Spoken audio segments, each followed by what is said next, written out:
Orient bell tiles studio से आप देख रहे हैं एबीपी न्यूज।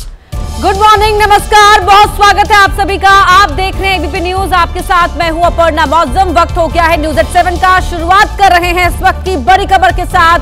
बड़ी खबर आपको बता दें, हिमाचल प्रदेश बीजेपी ने सीएम सुखविंदर सिंह पर एक पोस्ट किया है वीडियो। सीएम सुक्खू का ये वीडियो पोस्ट किया है और उन पर स्कूली बच्चों को राधे राधे बोलने से टोकने का आरोप लगाया है। बीजेपी ने कहा कि सीएम सुक्खू को सनातन से इतनी नफरत है कि वो स्कूली बच्चों को भी राधे राधे बोलने से टोक रहे हैं। एक मुखिया की ऐसी सनातन विरोधी मानसिकता देवभूमि के लिए सही नहीं है और ये वीडियो पोस्ट किया है बीजेपी ने।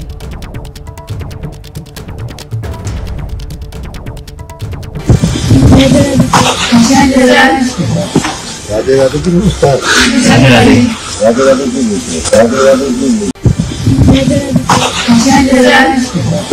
राधे राधे की नमस्कार। राधे राधे राधे राधे की राधे राधे की राधे राधे की नमस्कार। राधे राधे राधे राधे की राधे राधे की राधे राधे की नमस्कार। राधे राधे राधे राधे की राधे राधे की राधे राधे की नमस्कार।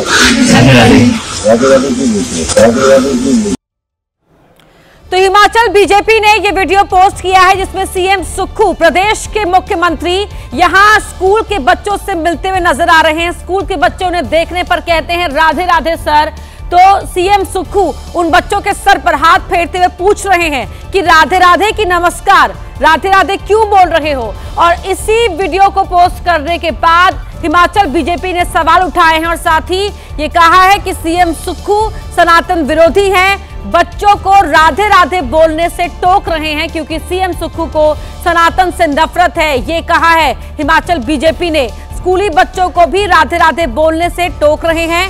ऐसी सनातन विरोधी मानसिकता देवभूमि के लिए ठीक नहीं है। तो ये वीडियो हिमाचल बीजेपी ने पोस्ट किया है। प्रदेश के मुख्यमंत्री सीएम सुक्खू को यहां पर घेरा है इस वीडियो के जरिए। और इसी बीच एक और बड़ी खबर का रुख कर रहे हैं। इसी से जुड़ी हुई देवकीनंदन ठाकुर ने सीएम सुक्खू पर हमला बोला है। हिमाचल के मुखिया राधे राधे कहने से रोक रहे हैं, बच्चों को राधे राधे कहने से क्यों रोक रहे हैं। सेकुलर ना बने सनातनी, राधे राधे बोलने में शर्म महसूस नहीं होनी चाहिए। क्या कुछ कहा है देवकीनंदन ठाकुर ने, आइए आपको सुनाते हैं।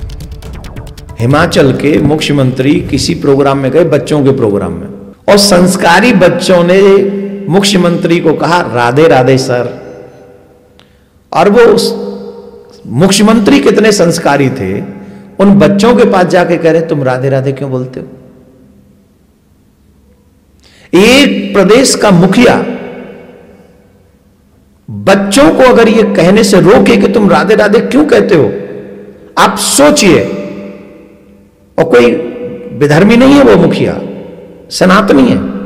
ये संत महात्मा कथाकार नहीं होते तो आज ये इतने भी नहीं बचे होते जितना हमारा संस्कार बचा हुआ है। और वो दे रहे हैं संयोग, वो उभर के आ रहे हैं बच्चों में। और बच्चों के मुखिया वहां जब मिलने जा रहे हैं प्रदेश के, वो कह रहे हैं आप राधे राधे क्यों बोल रहे हो।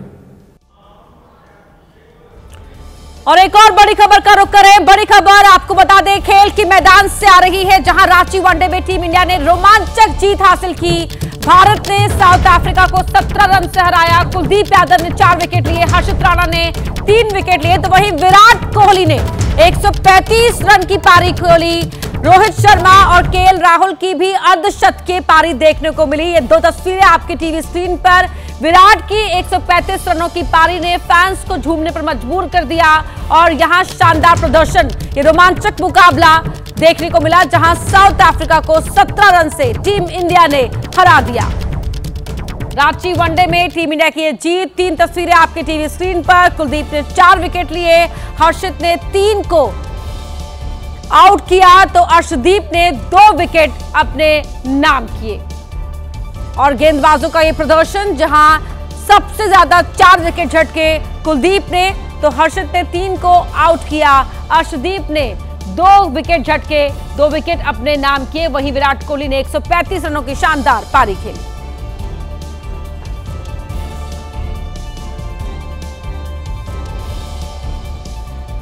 जब देवरिया में एसआईआर ड्यूटी में लगे लेखपाल आशीष कुमार का शव जब गांव पहुंचा तो परिवार ने हंगामा कर दिया। परिजनों को रोता देखकर मौके पर मौजूद एसडीएम भी रोती हुई नजर आई है। लेखपाल आशीष कुमार के परिवार का आरोप है कि वो एसआईआर के दबाव में काम कर रहे थे, जिसकी वजह से उनकी जान चली गई। काम का प्रेशर था मेरे भैया पे, जो ऊपर से एसडीएम सब डाल रहे थे, कानगो थे, तहसीलदार थे, सब कोई उनको इतना प्रेशर कर रहा था, उसी वजह से मेरे भैया का जान गया। हाँ, बहुत प्रेशर था, न खाने का सोच, न अपने परिवार को टाइम देने का सोच। बच्चों को तो सही से बात नहीं कर पाते थे अपने बच्चों से। परिजनों ने 5 करोड़ मुआवजे और एक सरकारी नौकरी की भी मांग की है, जबकि प्रशासन का कहना है कि लेखपाल आशीष कुमार को पथरी की समस्या थी। अस्पताल में इलाज के दौरान उनकी मौत हो गई। वहीं मौके पर पहुंची सलेमपुर एसडीएम दिशा श्रीवास्तव मृतक लेखपाल के परिजनों से बात करते हुए रोती हुई नजर आई। इस दौरान उन्होंने कहा कि जो भी मांग होगी उसे पूरा करेंगे।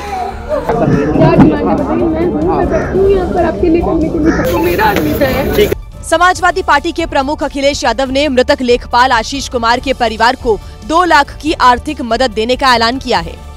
अखिलेश ने बीजेपी पर हमला बोलते हुए कहा कि इतनी विभत्स राजनीति तो महाकाव्यों के खलनायकों ने भी नहीं की थी। बीजेपी जाए तो जीवन बच जाए। तो बीएलओ को किन चुनौतियों का सामना करना पड़ता है, उसको समझने के लिए रायपुर से आए एक वीडियो को देखिए, जिसमें एसआईआर का फॉर्म मिलने में देरी होने पर नाराज महिला हंगामा करते दिखी। उसने बीएलओ वंदना सोनी पर चप्पल से हमला कर दिया। गाली कैसे रखी तू? कौन बोला? अबे तेरी। महिला ने पहले एक पुरुष को गाली दी, फिर थप्पड़ मारा और उसके बाद हाथ में चप्पल उठा लिया। वो इतने गुस्से में थी कि वहां रखे ईंट पत्थर से भी हमला करने लगी। हाथ में चप्पल लेकर वो बीएलओ वंदना सोनी से बहस करने लगी और देखते ही देखते महिला बीएलओ पर भी हमला कर दिया। हाँ, इसको अंदर करवाएंगे। बीएलओ को मार रहे हो ना, बीएलओ को मार रहे हो ना, अंदर करवाओ इसको अंदर। महिला कभी बीएलओ से उलझ रही थी तो कभी बीच बचाव करने वाली युवती से। यही नहीं, वीडियो बनाने वाले व्यक्ति के कैमरे पर भी हाथ मारती दिखी। जब लोगों ने पुलिस में शिकायत की बात कही तो वो खुद के बाल नोचने लगी। मजाक समझ रही क्या मेरे को?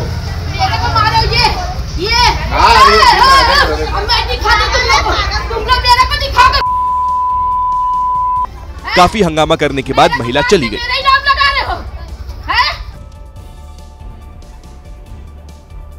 ये बात सच है कि एसआईआर के काम में जुटे बीएलओ पर बहुत दबाव है।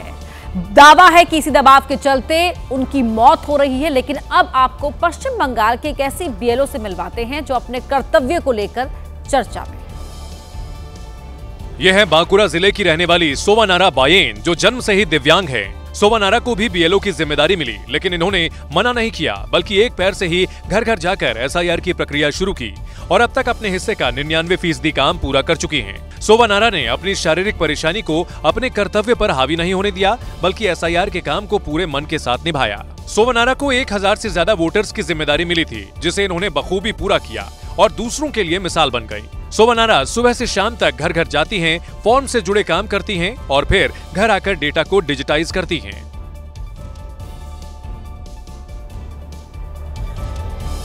श्रीलंका में तूफान दित्वा से भारी तबाही। बड़ी खबर का रुख कर रहे हैं। श्रीलंका में अब तक 334 लोगों की मौत की खबर है। 370 से ज्यादा लोग लापता हैं। भारत ने राहत सहायता सामग्री भी श्रीलंका में भेजी है। श्रीलंका में फंसे 323 भारतीयों को बचाए जाने की खबर मिल रही है।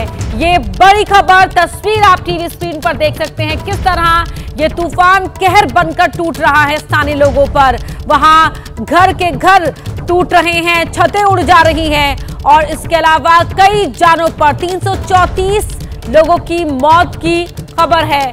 370 से ज्यादा लोग लापता हैं और हजारों की संख्या में यहां से लोग सुरक्षित जगहों पर शिफ्ट किए गए हैं। भारत ने मदद के लिए हाथ आगे बढ़ाए हैं, वहां पर राहत सामग्री भेजी है और साथ ही श्रीलंका से जो भारतीय हैं उनको बचाए जाने की भी जानकारी मिल रही है। चक्रवाती तूफान दित्वा से जूझ रहे श्रीलंका के साथ भारत एक सच्चे दोस्त की तरह खड़ा है। पानी के बीच फंसे लोगों को निकालने के लिए भारतीय सेना के हेलीकॉप्टर्स वहां दिन रात काम कर रहे हैं। ऑपरेशन सागर बंधु के तहत भारत उनकी मदद कर रहा है। मदद के लिए भारतीय सेना के हेलीकॉप्टर दूर दराज के इलाकों में घूम रहे हैं। ऐसी ही एक जगह पानी में फंसे एक व्यक्ति को सेना के जवानों ने मौत के मुंह से बाहर निकाला। ऑपरेशन सागर बंधु के तहत भारतीय सेना अपने चेतक हेलीकॉप्टर के जरिए श्रीलंका में लोगों की जान बचा रही है। दक्षिण के तटों में तैनात INS विक्रांत से 2 हेलीकॉप्टर्स को श्रीलंका भेजा गया है। इनमें सवार होकर श्रीलंका के जवान भी अपने लोगों को बचा रहे हैं। भी दस्तक दे दी है। तमिलनाडु और पुदुचेरी में भारी बारिश हुई है। तेज हवाओं के साथ यहां बारिश हो रही है। तमिलनाडु में इस तूफान के चलते 3 लोगों की मौत की खबर है। तमिलनाडु और पुदुचेरी में रेड अलर्ट हुआ है। चेन्नई एयरपोर्ट से 47 उड़ानें रद्द हुई हैं। आंध्र प्रदेश में भी भारी बारिश को लेकर चेतावनी जारी की गई है। तो ये बड़ी खबर आपको बता रहे हैं। तमिलनाडु और पुदुचेरी में रेड अलर्ट। चेन्नई एयरपोर्ट से 47 उड़ानें रद्द हुई हैं। आंध्र प्रदेश में भी भारी बारिश की चेतावनी है।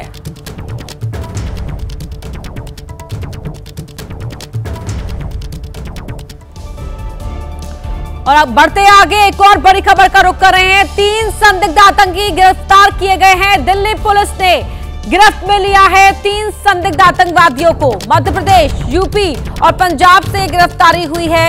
इन संदिग्धों के तार ISI से जुड़े होने का खुलासा हुआ है। तीनों शहजाद भट्टी के सीधा संपर्क में थे। पाकिस्तान का गैंगस्टर है शहजाद भट्टी और दिल्ली पुलिस ने इन्हें गिरफ्त में लिया है। यूपी, मध्य प्रदेश और पंजाब से इनकी गिरफ्तारी हुई है। ISI से इनके तार जुड़े होने का खुलासा हुआ और ये तीनों जो पकड़ में आए हैं, जो गिरफ्त में लिए गए हैं, वो सीधा शहजाद भट्टी के साथ संपर्क में थे। 3 आदमी स्पेशल सेल की टीम ने अरेस्ट किए हैं। अगर आपने पीछे देखा हो तो पंजाब के कुछ पुलिस स्टेशंस पर ग्रेनेड अटैक्स हुए थे। लास्ट अटैक जो है वो भी 25 नवंबर को गुरदासपुर सिटी पुलिस स्टेशन पे था। पीछे सिरसा में भी एक इंसिडेंट इस तरह का आया था जहां कुछ लोग पकड़ लिए गए थे और उनके पीछे शहजाद भट्टी काम कर रहा था। हमारी एक इन्वेस्टिगेशन में हमको लीड मिली थी स्पेशल सेल की टीम, जिसको DCP अमित कौशिक और ACP कैलाश बिष्ट काम कर रहे थे। इनको लीड मिली थी और इसमें एक बड़ा इंपॉर्टेंट रोल प्ले किया था इंस्पेक्टर राहुल ने। इस टीम ने सबसे पहले आइडेंटिफाई किया कैलाश विकास इसको प्रजापति को। अभी तो जो हमें पता चला है कि वो एक मॉड्यूल ऐसा मिला है जो ग्रेनेड फेंकने की प्लानिंग कर रहा था, जो कि पंजाब में इसने 2-3 जगह और भी आइडेंटिफाई की हुई थी। और जैसा मैंने कहा कि शहजाद भट्टी का एक मॉड्यूल अभी पीछे हरियाणा में भी पकड़ा गया है, तो इससे पहले ये अपना और जगह फैला पाए, ये एक इम्पोर्टेंट अरेस्ट है। बड़ी खबर का रुख कर रहे हैं। संसद का शीतकालीन सत्र आज से शुरू हो रहा है, जिसके हंगामेदार रहने के पूरे आसार हैं। विपक्षी दलों का रुख साफ है कि वो SIR पर चर्चा के बिना कामकाज नहीं चलने देने का मन बना चुका है।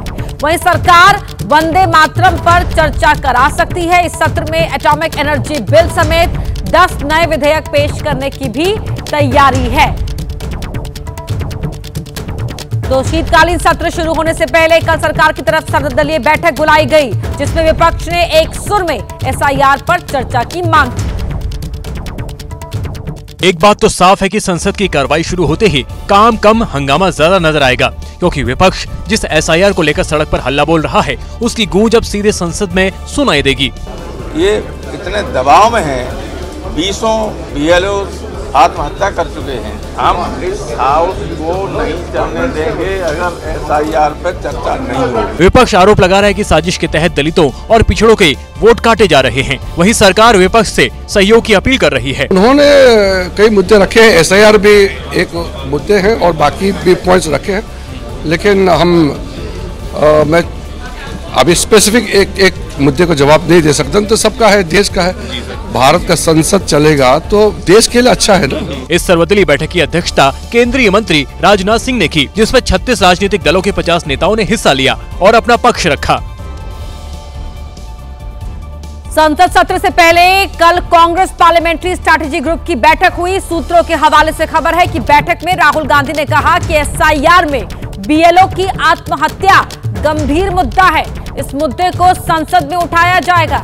एसआईआर के नाम पर पिछड़े, दलित, वंचित, गरीब वोटर्स को लिस्ट से हटाकर बीजेपी अपनी मनमाफिक वोटर लिस्ट तैयार कर रही है।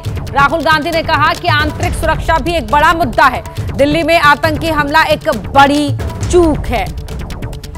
तो सर्वदलीय बैठक में विपक्षी दल एसआईआर पर चर्चा की मांग को लेकर अड़े रहे। इसके साथ ही एसआईआर के अलावा कई और भी ऐसे मुद्दे हैं जिसको लेकर संसद के शीतकालीन सत्र में सत्ता पक्ष और विपक्ष में टकराव दिख सकता है।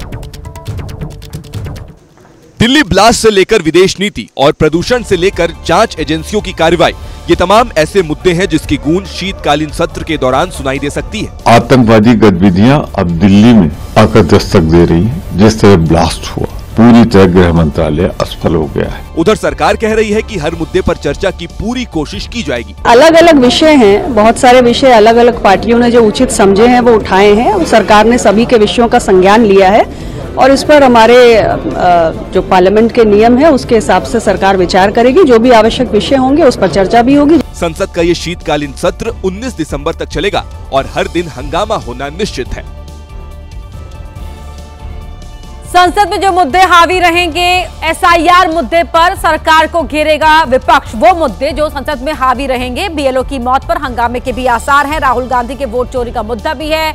इसके अलावा दिल्ली एनसीआर में बढ़ता प्रदूषण, राष्ट्रीय गीत वंदे मातरम पर लंबी चर्चा सरकार की कराने की योजना है। तो वहीं ये तमाम वो मुद्दे जो बड़ी बातें हैं शीतकालीन सत्र की। 18वीं लोकसभा का छठा सत्र है ये, 19 दिसंबर तक सत्र चलेगा। 2 विधेयक विचार करने के लिए पेश होंगे, साथ ही 10 नए विधेयक भी पेश किए जाएंगे। 19 दिन में कुल 15 बैठकें होंगी। 10 नए विधेयक हैं जो इस सत्र के दौरान पेश किए जाएंगे। 18वीं लोकसभा का ये छठा सत्र है।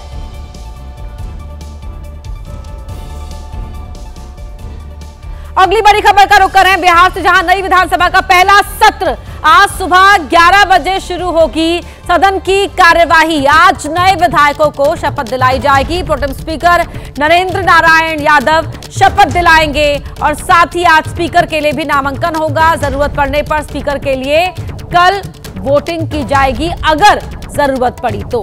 विधायक आज शपथ लेंगे। जो नए प्रोटेम स्पीकर हैं वो नए विधायकों को शपथ दिलाएंगे। प्रोटेम स्पीकर नरेंद्र नारायण यादव विधायकों को शपथ दिलाएंगे और संयुक्त बैठक 3 तारीख को होगी। राज्यपाल का अभिभाषण होगा। 4 दिसंबर को अभिभाषण पर चर्चा होगी और 5 दिसंबर को विनियोग विधेयक पेश किया जाएगा।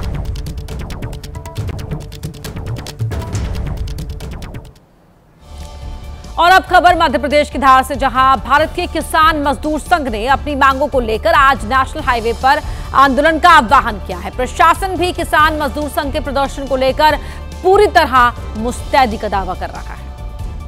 मगर मेरे किसानों के आंदोलन के आह्वान से पहले बातचीत के जरिए समस्याओं का हल निकालने की कोशिश हुई। किसान मजदूर संघ के नेताओं की कृषि मंत्री से चर्चा हुई लेकिन कोई नतीजा नहीं निकला और अब खलघाट नेशनल हाईवे नंबर 52 पर स्थित टोल प्लाजा के पास किसान महाकुंभ का ऐलान किसानों के संगठनों ने किया है। राष्ट्रीय किसान मजदूर महासंघ ने 10 नवंबर का कॉल दिया था। 5 नवंबर को सारी बातें हो चुकी थी, उसके बाद भी कोई बात नहीं बनी। इसलिए प्रशासन को हम एक बात चेतावनी भी देना चाहते हैं कि वो किसी प्रकार की सख्ती न बरते। किसान महाकुंभ से पहले प्रशासन भी सख्त नजर आ रहा है। टोल प्लाजा के आसपास धारा 163 लागू की गई है। कई रास्तों पर ट्रैफिक को डाइवर्ट किया गया है। किसी भी आपातकालीन स्थिति से निपटने के लिए पुलिस ने मॉक ड्रिल भी की। टोल प्लाजा के 500 मीटर क्षेत्र में अन्य बाहरी व्यक्तियों के प्रवेश पर प्रतिबंध लगा दिया गया है। मेरा फिर से सभी किसान भाइयों से यही आग्रह रहेगा कि ऐसा कोई भी कार्य ना करें जिससे आप ही के घर की किसी बहन बेटी को इस जाम में फंसना पड़े और उनके साथ कोई जान माल का कोई खतरा उत्पन्न हो सके। दावा है कि इस महाकुंभ में निमाड़ और मालवा क्षेत्र के कई किसान संगठन बड़ी संख्या में शामिल होंगे। किसानों की प्रमुख मांगों में कर्ज मुक्ति, एमएसपी की कानूनी गारंटी, सीसीआई और मक्का खरीदी से जुड़े मुद्दे शामिल हैं। बड़ी खबर का रुख करें लखनऊ में। बीती 7 नवंबर को बच्चों से भारी स्कूल बस के स्टाफ से मारपीट की गई। 8 नवंबर को गुंडों ने दोबारा धमकी दी। उसी दिन बस कंडक्टर और ड्राइवर ने पुलिस को शिकायत दी, लेकिन लखनऊ पुलिस इतना कमाल का काम करती है कि आज तक केस दर्ज नहीं किया। घटना लखनऊ सेक्टर 25 की है, जहां स्कूल बस स्टाफ की गलती बस इतनी थी कि उसने बीच रास्ते में खड़ी कार को हटाने के लिए कहा था, जिसके बाद गुंडों ने गाली गलौज शुरू कर दिया और मारपीट कर दी। बीती 8 नवंबर को बच्चों से भरी बस को रोककर बस के स्टाफ से गाली गलौज की गई थी और कई थप्पड़ मारे गए। इसका सीसीटीवी फुटेज भी मौजूद है।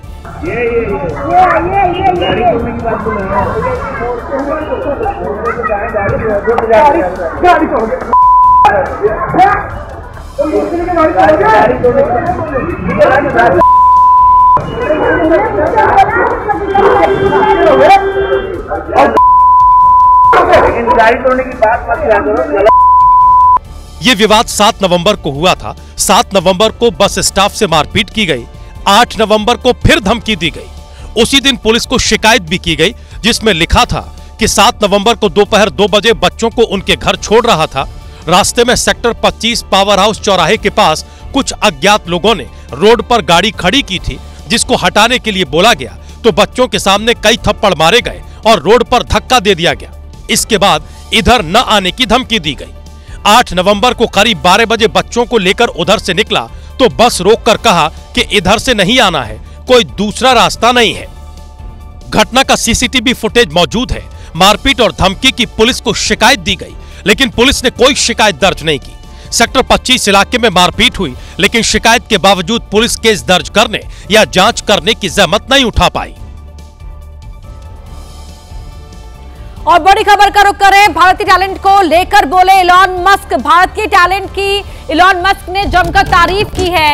एक पॉडकास्ट में अमेरिकी राष्ट्रपति ट्रंप को नसीहत दी कि भारतीय टैलेंट से अमेरिका ने भारी मुनाफा कमाया है। H-1B वीजा प्रोग्राम बंद कर यूएस अपनी ताकत खत्म कर देगा। अमेरिका खुद अपनी सबसे बड़ी ताकत को मार डालेगा। H-1B वीजा बंद करने की बात व्यवहारिक नहीं है, ये बात कही है इलॉन मस्क ने। एक पॉडकास्ट के दौरान इलॉन मस्क ने ये सारी बातें की।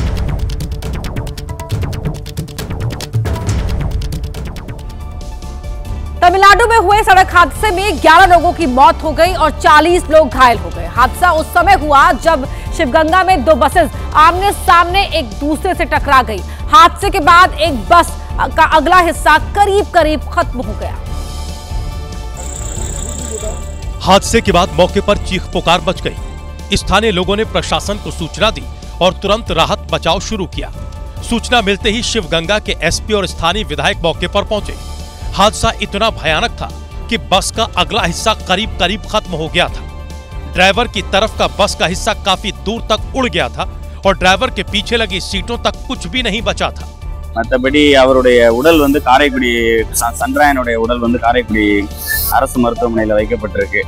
மொத்தம் 11 பேர் இறந்துட்டாங்க. விபத்திற்கான காரணம் வந்து என்ன சொல்றாங்க அப்படின்னு பார்த்தீங்கன்னா, முன்னாடி வந்த வண்டி ஒரு லேடியோ யாரோ ஜென்னோ ஒருத்தவங்க வந்துட்டாங்க, அவங்க மேலே ஏற்றக்கூடாதுங்கிறனால வளர்த்ததான் சொல்றாங்க.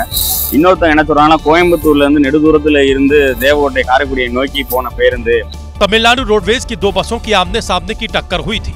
हादसे के बाद मौके पर 11 एम्बुलेंस पहुंची और घायलों को अस्पताल पहुंचाया गया।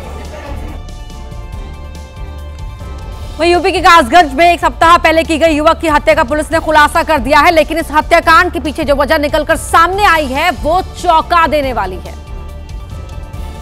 मृतक आवेश का अपने चाचा के साथ नाली को लेकर विवाद चल रहा था और वो अपने चाचा को किसी झूठे मुकदमे में फंसाना चाहता था। उसकी इसी चाहत का फायदा आरोपियों ने उठाया और उससे और उसकी मां से कुछ पैसे भी ले लिए।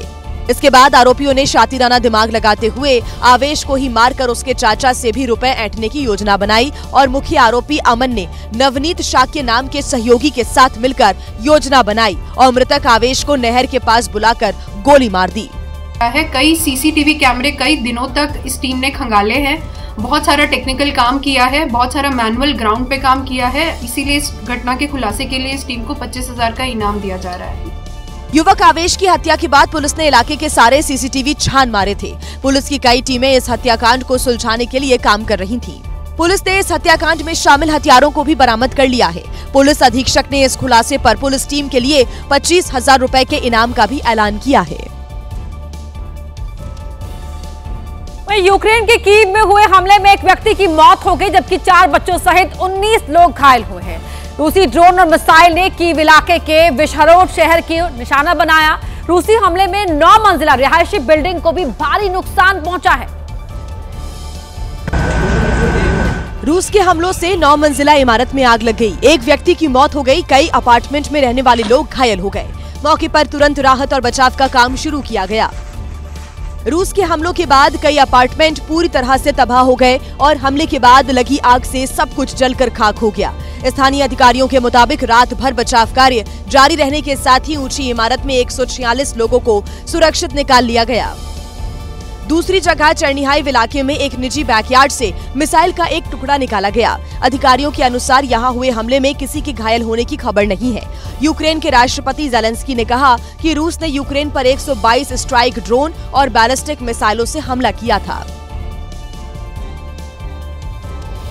वहीं दिल्ली में महिला की मौत का आरोपी उसका पति ही निकला। मौजपुर में दुकान के अंदर महिला बेहोश मिली थी, जिसे अस्पताल ले जाने पर डॉक्टर ने मृत घोषित कर दिया। महिला एक बुटीक चलाया करती थी। लोगों को बुटीक का शटर आधा गिरा मिला था। जब लोग दुकान में घुसे तो उन्हें महिला बेहोश मिली, जिसे अस्पताल ले जाने पर मृत घोषित कर दिया गया। पुलिस ने मामले की जांच शुरू की तो पूछताछ में आरोपी ने पत्नी की हत्या की बात कबूल ली। पुलिस के मुताबिक आरोपी पति की महिला से किसी बात को लेकर बहस हुई, जिसके बाद उसने पत्नी का गला घोंट दिया था। गला घोंटने के बाद आरोपी ने महिला का मोबाइल गायब कर दिया, जिसे आरोपी की निशानदेही पर बरामद कर लिया गया है। और अब बात करते हैं पाकिस्तान की, जहां एक खनन प्रोजेक्ट से जुड़े हुए कंपाउंड में फिदायीन हमला हुआ है। इस कंपाउंड में रिकोडिक और सैंडक खनन प्रोजेक्ट से जुड़ा हुआ विदेशी स्टाफ रुका हुआ है। फिदायीन हमले की बलूच लिबरेशन फ्रंट ने जिम्मेदारी ली है। रात के अंधेरे में फिदायनी हमले के बाद जोरदार धमाका और काफी ऊपर तक धुआं उठता हुआ दिखाई दिया। हमले के 3 घंटे बाद भी कंपाउंड से फायरिंग और गोली चलने की आवाजें आ रही थी।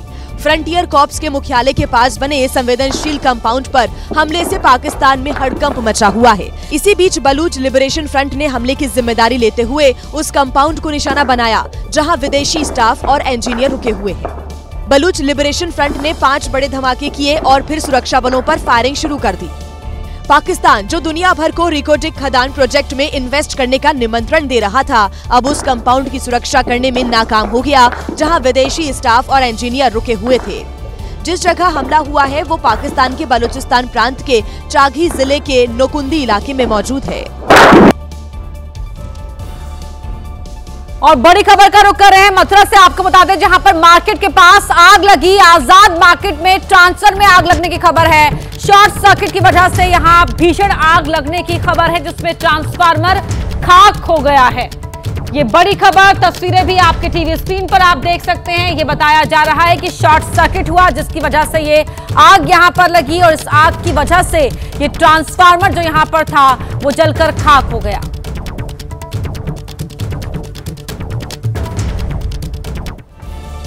और अब बात करते हैं मध्य प्रदेश के छिंदवाड़ा की, जहां पर एक नाबालिग मां की डांट से इतना आहत हुआ कि उसने गहरे कुएं में छलांग लगा दी। पिछले कई घंटों से उसकी तलाश की जा रही है, लेकिन अभी तक कोई कामयाबी नहीं मिल पाई है। ये घटना रविवार सुबह 9 बजे की बताई जा रही है। मां की डांट से परेशान 16 साल के सार्थक वानखेड़े ने घर के पास एक गहरे कुएं में छलांग लगा दी और आत्महत्या का प्रयास किया। जैसे ही सूचना पुलिस और एसडीआरएफ को मिली, तुरंत बचाव अभियान शुरू किया गया। पूरे दिन और पूरी रात रेस्क्यू ऑपरेशन चलने के बावजूद लड़के का अब तक कोई पता नहीं चल पाया है। बताया जा रहा है कि कुआं काफी गहरा है, पानी ज्यादा है और पानी के साथ मलबा भी कुएं में पड़ा हुआ है, लिहाजा पानी को बाहर निकालने में काफी मुश्किलों का सामना करना पड़ रहा है। एसडीआरएफ की टीम तत्काल कार्यालय से रवाना हुई और 10:30 बजे से लगातार रेस्क्यू कार्य चल रहा है। 1 से 1.5 घंटे बाद में हमें सफलता नहीं मिली, तो लगभग 11:30-12 बजे से लगातार 3 मोटर हमारे लगे हुए हैं। लगातार पानी खाली करने का कार्रवाई चल रही है। और अब बात करते हैं गोरखपुर की, जहां हादसे का एक ऐसा वीडियो सामने आया जिसे देखकर रोंगटे खड़े हो गए। वहां बेकाबू बुलेरो ने सिर्फ 3 सेकंड के अंदर ही 15 से ज्यादा बाइक को रौंद डाला। यह हादसा शहर के शाहपुर इलाके में स्थित कैंसर अस्पताल की पार्किंग में हुआ।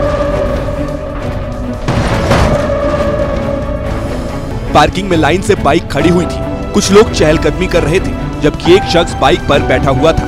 तभी तेजी से कार आई और टक्कर मारते हुए आगे बढ़ गई। ये सब कुछ इतनी जल्दी हुआ कि वो लोग समझ ही नहीं पाए कि हुआ क्या। टक्कर के बाद बाइक पर बैठा शख्स वहीं गिर गया।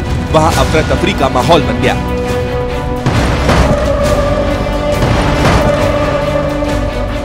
अच्छी बात यह रही कि इस हादसे में किसी को गंभीर चोटें नहीं आई। हालांकि 16 बाइक बुरी तरह क्षतिग्रस्त हो गई। पूछताछ के दौरान आरोपी ने बताया कि वो दूसरे अस्पताल में खून देकर लौट रहा था। इसी दौरान उसकी आंखों के सामने अंधेरा छा गया और ये हादसा हो गया।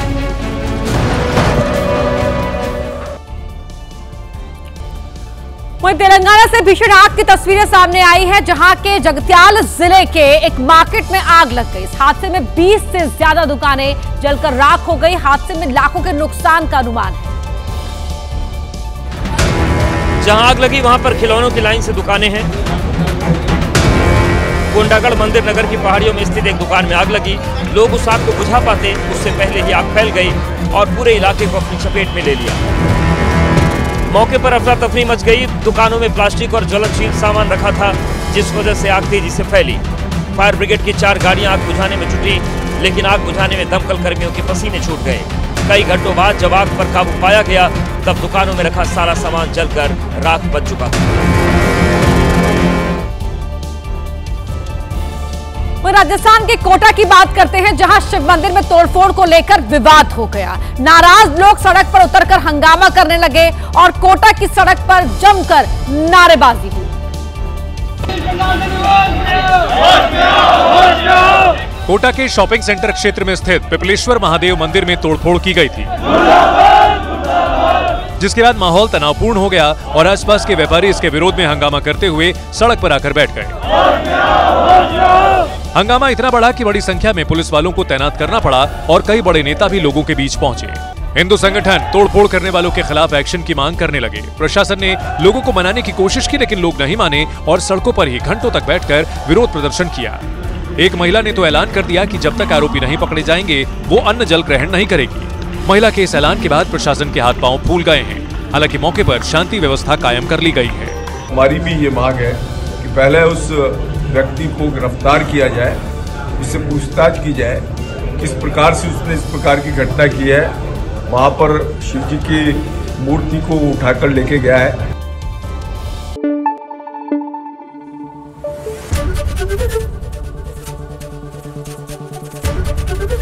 एबीपी न्यूज आपको रखे आगे।